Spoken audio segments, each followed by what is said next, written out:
Bitcoin is the best battery for your human capital. And in this video, I want to explain to you what exactly I mean by this. Let's get started. I'm going to go right into what human capital is. So human capital is the total value that you're expected to generate for the rest of your life. So what I mean by value is you're creating something, you're giving it to other people, you're selling it for, let's say, US dollars. The value of whatever you create is your human capital. As you improve your skills, you can create a lot more value. Your human capital is a result of you investing in yourself. If you invest in yourself, you'll have more human capital. If you don't invest in yourself, you won't have as much human capital because you won't be able to create the same level of productivity as somebody who does invest in themselves. So, for example, if your whole life is catered to getting instant gratification, you have an unhealthy lifestyle, you never go to the gym, you have a limited amount of education, you don't go to school, you don't read, you don't do anything, you don't go on YouTube and try to find educational videos. You're constantly looking for entertainment, you're watching TV, you're watching movies, you're going out, you're drinking, and that's perfectly fine. I'm not saying that you shouldn't do that at all, but moderation is key. And you have no job experience, no career experience, no experience with working with a business to create some kind of value. On the other hand, if you invest in yourself, you can improve your education, you can go to school, you can go on YouTube, you can watch different kinds of educational videos where your hourly wage is directly impacted, and you can sell your services, your time to other people who are willing to pay you for your time, your energy, your skills, your effort, whatever you've learned so far. If you exercise more, of course, your body will be stronger and you'll be able to offer more value to the marketplace. If you're not exercising, then there's a limit to what you can do. There's a limit to the value that you can create. You're not going to be as creative. You're not going to be as productive. You also have extensive soft skills. So if you have experience with dealing with other people, your human capital increases.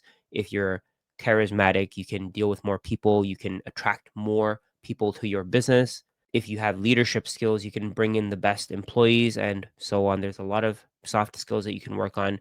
You can also join seminars. You can learn different types of skills that allow you to create more value for your customer, and they'll be willing to pay you for that value. You also want to be reading if you want to improve your human capital, if you want to invest in yourself, because every time you read, you're probably going to learn something new. You're going to learn some different perspective, and you're going to be able to maybe solve a different problem that you hadn't thought of before. So, how do you increase your human capital? This is specifically for, let's say, the job market. If you wanted to work a job, how do you get a better job? How do you get a higher paying job?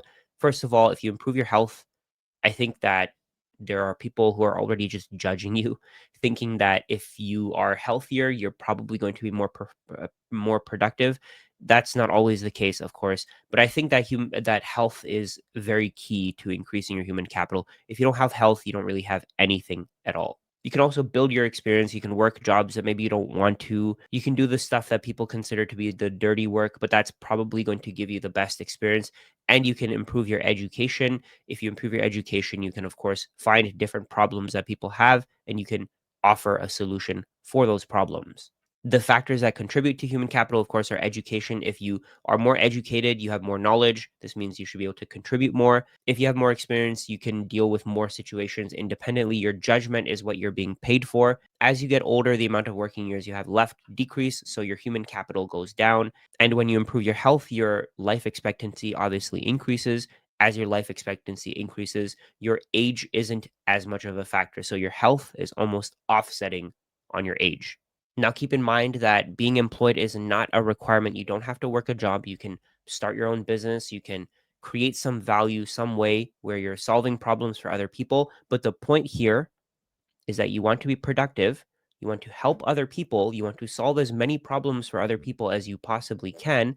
And then you get paid and you find some way to store the value that you receive. I think one of the problems that a lot of people have is they spend their entire lives creating value, earning money, but they never spend any time learning about the battery that they're storing their energy in. Now, if you think about what a battery is just a way for you to store energy to use in the future. Now, let's take a look at the example of a car battery. That car battery is sitting in your car, it stores energy, and whenever you want to start your car, it requires that battery to have some energy. When you don't use your car for a while, when you don't start your car for a while, the battery leaks and energy is being taken out of the battery, even though you haven't used it. Money is just a battery for your energy, your time, your effort, your skills. You can exchange all of your skills, your time, your energy, your effort for money. But if that form of money has a leak, when you actually need it, it may not have the value that you need it to have. Here's a really great graphic showing you the purchasing power of the dollar. The dollar is being considered as, in a way, a battery, and you're trying to see how much of its energy, how much of the energy that you put in is actually being kept by the dollar. So the purchasing power is how you measure the amount of energy that actually remains in your form of money. If you have a battery where you store your energy and it loses that energy very quickly, then of course it's not a very efficient battery. So what we see here is the purchasing power of $1, what you can buy with your $1. Your goal is to have as much purchasing power as possible, not as much money as possible. You can stack as many dollars as you want to, but at some point, those dollars won't buy anything.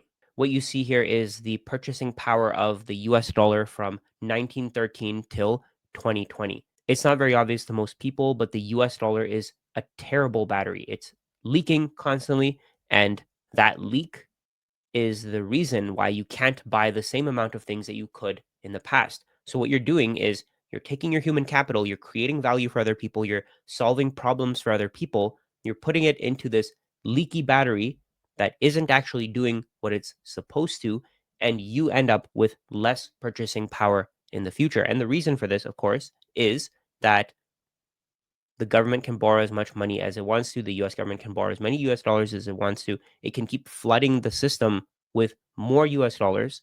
And that's partly what makes it so that the US dollar is losing purchasing power. The Federal Reserve also prints as many dollars as it wants to, and it keeps adding them to the economy, meaning that whatever value you store in your dollars is being diluted. For money, dilution is the leak. The more dilution there is, the quicker your energy will leak from your battery of choice.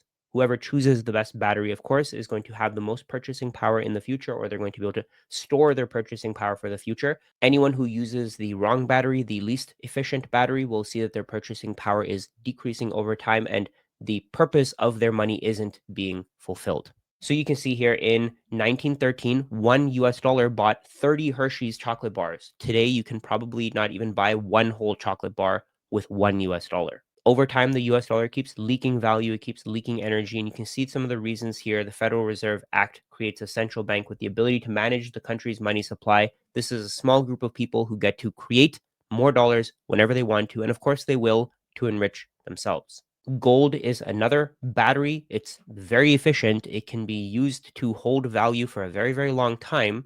But you can see here in 1933, the US President Roosevelt criminalized the possession of gold because they wanted to move you from that battery, gold, to their battery that they create. That's their product. They create the product, so they want you to use it. So what they did was they banned the alternative. They banned their competition. That's enough about the dollar. All you need to really know is that the purchasing power will keep decreasing forever. You'll be able to buy fewer and fewer things that you really, really want. And there's absolutely nothing you can do about it because somebody else is in total control of the US dollar. There are, of course, other batteries that we can use. We've started using real estate as a battery for our human capital. People buy houses, they expect their purchasing power to go up. They use housing as a savings account. But you have to remember, every time there's a new house built, your savings are being diluted. Every time more housing supply enters the market, your savings are being decreased in value and transferred to the people who create that new house. Again, that's dilution, just like the dollar. Every time there's more dollars created, the purchasing power of your dollars decrease because supply is being increased and demand is being fulfilled for dollars. Same thing applies to real estate. As more houses are built, the demand of current houses is being extracted and moved to those new houses because the people who want to buy houses are no longer bidding for the houses that exist. They can buy the new houses that are being created. I think that the price of a battery, something that you store value in, is probably the most important metric that you can use to see whether that battery actually works, whether your purchasing power is increasing or decreasing over time. But the issue is that we now have a corrupt system. The dollar is what everything is being valued in. So you see that over time, the price of a house keeps increasing in terms of dollars. It keeps increasing in terms of dollars. It'll increase forever. But when you price houses in another battery, so the dollar is one battery that I told you about, housing is another battery that I told you about. The third battery that I want to introduce is Bitcoin. So now let's add Bitcoin to this chart. This seems like a really great chart, but if you add Bitcoin to it, the returns from housing are nearly zero compared to the returns from Bitcoin. And keep in mind that this is a log chart. If we don't go log, you can see here the returns from housing are pretty much irrelevant. They're not even there. If you're pricing whatever assets you buy as a battery in terms of US dollars, of course, it's going to be manipulated because the supply of the US dollar can be changed at any time. It'll look like your purchasing power is increasing, but in reality, it's not. So if you price your house in terms of Bitcoin, this is what you see. This is what the price of a house looks like when it's priced in something like Bitcoin. And this is what shows you that Bitcoin actually keeps its purchasing power. If you price a house in US dollars, you feel great because it means that you can exchange your house for more US dollars going forward. But if you price your house in Bitcoin, you'll see here that you're able to buy less and less Bitcoin over time, and that trend is never going to stop. You see here that at one point you could buy something like 1,000 Bitcoin for a house, then you could buy 100 Bitcoin for a house, then you could buy 10 Bitcoin for a house. Today we're getting closer and closer to only being able to buy 1 Bitcoin for your house. The exact same thing applies to the S&P 500, which is also another battery. People store their human capital in the S&P 500. They buy the S&P 500 because they expect the purchasing power of their savings to go up if they hold on to the S&P 500. So you can see here, 2010, the S&P 500 is at $1,000. Today, the S&P 500 is at $6,600. And over time, it'll keep rising. I'm not even saying that it won't rise. The only reason why it'll rise is because the US dollar is such a terrible battery. What we're doing here is we're valuing one battery in terms of another battery. And because the US dollar is such a terrible battery, the S&P 500 just looks like a really great one because it seems like it stores its value over time. But you have to remember that from all of the companies in the S&P 500, each one of them can issue more shares whenever they want to. They can dilute your holdings if they really want to. So what you see here is there's one asset that's being diluted and it's being valued in another asset that can be diluted at an even faster pace. But if you value the S&P 500 in terms of Bitcoin, you can see that there's absolutely no competition. At one point, one share of the S&P 500 was worth 96 Bitcoin, then it was worth 1.5 Bitcoin. Today it's worth something like 0.06 Bitcoin. So your human capital is a way for you to create value, and then your battery is a way for you to store the value that you create. You can create whatever kind of value you want to. You can go and make a YouTube video. You can go start a new job. You can start a business. You can do whatever you want to as long as it's legal. Create as much value as you can. You have to convert your human capital into value because if you don't, then it's just being wasted. You're going to die anyways. So you might as well create as much value as you possibly can using your human capital. The important thing though is making sure that the value that you create isn't being wasted. It isn't being stolen by other people.